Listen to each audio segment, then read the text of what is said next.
আসসালামু আলাইকুম প্রিয় এইচএসসি 24 এর শিক্ষার্থীরা, তোমরা সবাই কেমন আছো? আশা করছি ভালো আছো। সো আজকে আমরা 24 ব্যাচের জন্য যে আমাদের বানানো ফাইনাল সাজেশন শিটটা আছে, সো এখান থেকে আলোচনা করার চেষ্টা করব। আজকের এই সাজেশন শিট থেকে আমরা আলোচনা করব যে এই সাজেশন শিটের মধ্যে কি আছে এবং তোমরা যারা 24 ব্যাচে আছো তারা যদি এই সাজেশন শিটটা পড়ো তাহলে তাদের কতটা উপকার হবে এবং অ্যাকচুয়ালি তুমি কি শিখতে পারবে। সো আমাদের এই সাজেশন শিটে আমরা দেখতে পাচ্ছি যে এটা হচ্ছে এইচএসসি 24 ব্যাচে তোমরা যারা আছো তাদের জন্য ফাইনাল সাজেশন শিট রয়েছে। সো প্রথমে আমাদের সাজেশন শিটের মধ্যে দেওয়া আছে শর্ট সিলেবাস। সো শর্ট সিলেবাসের মধ্যে তোমরা জানো যে তোমাদের টোটাল 6টা অধ্যায় আছে, যেখানে প্রথম, দ্বিতীয়, তৃতীয়, চতুর্থ, নবম, দশম। সো এই কয়টা অধ্যায় আছে। সো তোমরা কেউ যদি এই অধ্যায়গুলোর মধ্যে সৃজনশীল না পারো অথবা তোমাদের প্রিপারেশন যদি খারাপ হয়ে থাকে তাহলে আমাদের সেশন শিটটি দেখতে পারো।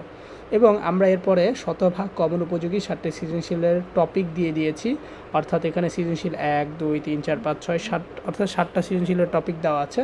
সো এগুলো যদি ভালো করে পড়া হয় ইনশাল্লাহ তুমি ভালো করতে পারবে।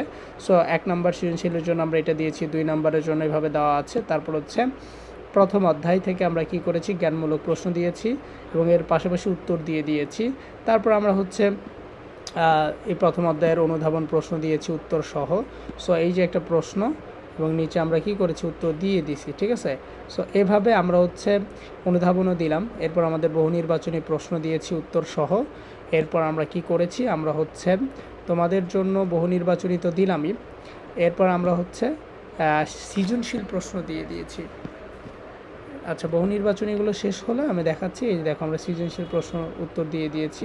সো এটা সৃজনশীল প্রশ্নও আছে, আবার উত্তরও দেওয়া আছে। সো এটা সূচিপত্র। সো এই সূচিপত্র থেকে তোমাদেরকে কি করতে হবে, উত্তরটা লিখতে হবে, তাই না? সো এই যে সূচিপত্রটা দেওয়া আছে, সো এটা দেখে দেখে তোমাদের উত্তরটা লিখতে হবে। সো এখানে আমরা কি করেছি, উত্তরটা লিখে দিয়েছি, খেয়াল করো। দেন 2 নম্বর প্রশ্ন, উত্তর লিখে দিয়েছি। 3 নম্বর প্রশ্ন, উত্তর লিখে দিয়েছি, ঠিক আছে। সো এইভাবে আমরা কি করেছি, উত্তরগুলো লিখে দিয়েছি।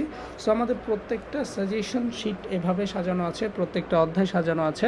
সো তোমার প্রিপারেশন খারাপ থাকলে, অর্থনীতিতে যদি বেশি খারাপ থাকে, তাহলে সাজেশন শিটটি নিয়ে পড়া শুরু করে দাও, যেহেতু 30 জুন থেকে পরীক্ষা শুরু হচ্ছে। সো ভালো প্রিপারেশনের জন্য অবশ্যই তোমার কাছে এই সাজেশন শিটটি থাকা দরকার এবং এতে করে তোমার প্রিপারেশন হবে 100তে 100। সো ভালো থাকো, সুস্থ থাকো এবং সাজেশনটি নেওয়ার জন্য অবশ্যই আমাদের ডিসক্রিপশনে দেওয়া হোয়াটসঅ্যাপ নাম্বারে যোগাযোগ করো। আসসালামু আলাইকুম ওয়া রাহমাতুল্লাহি ওয়া বারাকাতুহু।